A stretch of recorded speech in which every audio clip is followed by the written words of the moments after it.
Ito rin guys, dahil namimiss ko yung chicken macaroni salad. Ayan. Gagawa ko ngayon. Ito ngayon, nag-boil na ako ng chicken. Luncheon ko siya. Pero dapat lutong-luto kasi hindi na siya lulutuin kasi gagawin salad. Okay guys, itong chicken kasi medyo malamig na, pwede na siyang hiwa-hiwain, ganon. Anuhin natin. Ganyan yan. Hanggang sa maubos. Okay?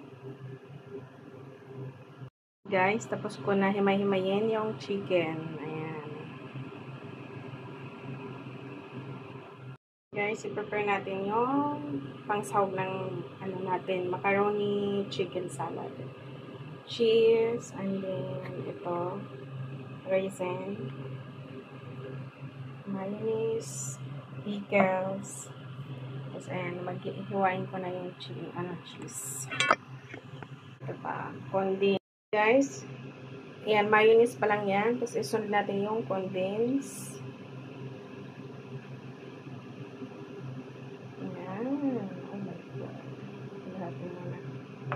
Baka ma-over tamis naman ito.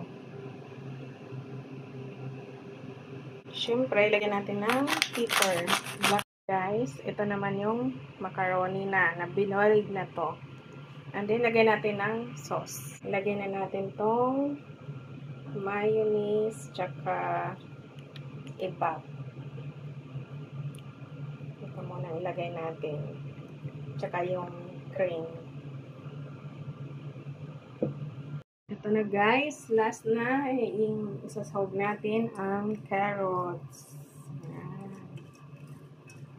Binoiled ko yan ng 2 minutes, yung carrots. Ayan, mix natin. Ayan guys, done na. Ayan. Ayan guys, ready to freezer na to. Yan, ready na para bukas ang ating macaroni salad. Hi guys, ito na. Ang ginawa ko kagabi. So, titikman na natin to guys. Mukhang masarap ang gawa ko.